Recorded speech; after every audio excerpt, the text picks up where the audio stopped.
my god, so you guys, it was the end of a pickup ultimate frisbee game, and I looked across the field, and our pickup game was wrapping up, and I saw this totally cute jock girl in this tiny little jock tank top throwing the disc around with some people who I didn't know, and they were practicing for an intramural spring league team, and I thought she was so cute that I weaseled my way onto that team and played with them all spring.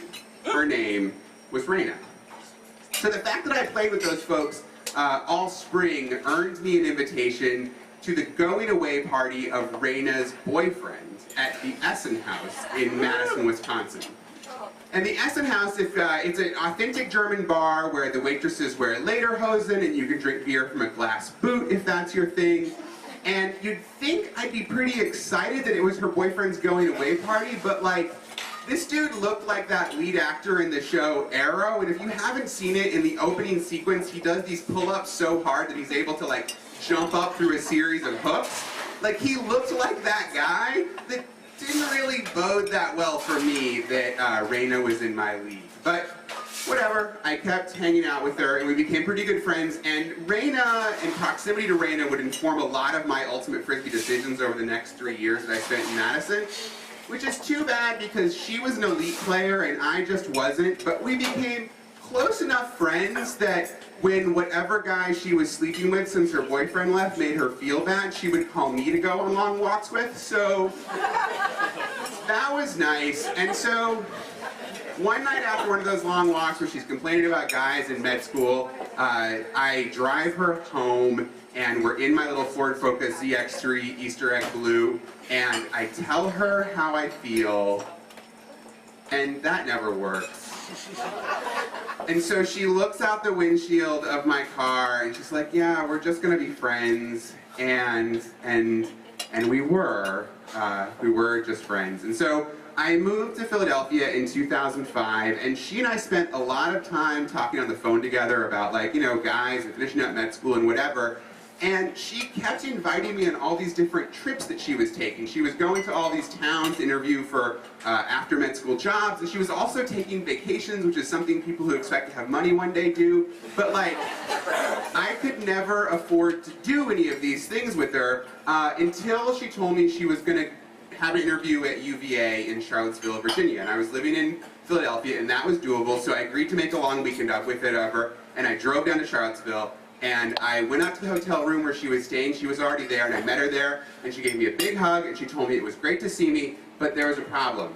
And the problem was, she had to apologize, the hotel didn't have a room with 2 double beds, so we'd have to share this king-size bed, and she hoped that was okay. I told her that was alright. So we spend the weekend together in Charlottesville, and we're like walking around, throwing the disc around, talking about things. We go and see this movie Shot Girl, which is a Steve Martin movie with Claire Danes, and in it Claire Danes' character says that sometimes a girl just wants to be held, and we're talking about that afterwards, and she's like, yes, sometimes a girl just wants to be held. And so we have a few drinks, and we go up to the hotel room, and I'm like, hey, let's go to the hot tub. So we go to the hot tub, and I start giving her a back rub, and she's like, oh, you're really good at giving back rubs. And I was like, well, I could give you more of a back rub in the hotel room, and she's like, yeah, that'd be great. So we go up to the hotel room, and she goes into the bathroom to change, and she comes out in a tank top and shorts, and she gets on the bed, and she says, okay, Brady, I'm going to take, like, all my clothes off now, but nothing's going to happen, okay? So I proceed to spend, like, the next hour, like, covering the back of her body from head to toe with lotion and massaging her slowly, and she's just wearing panties at this point, and then I flip her over, and she puts her hands over her breast, and I start massaging her shoulders and her legs, and that goes on a long time, and I'm just in my underwear too, and then I roll her over and we start spooning, but I'm really careful to, like, just put my arm, like, right between her breasts and not actually touch them, and I don't actually even get close enough to her to, like, see over the horizon of her ribcage, so even though she's, like, completely naked in front of me, I don't actually see it from the front of her.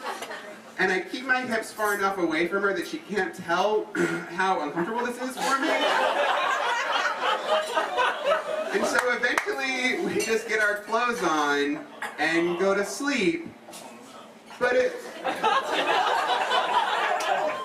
least it's not as bad as the previous time I gave a long topless back rub to a girl I just stayed friends with. because that time after I gave her the long back rub, she flipped me over and said she should return the favor, and so she got on my back and started to rub me, but I made her stop because I was so uncomfortably turned on that I kind of lost it in my swimsuit on her back.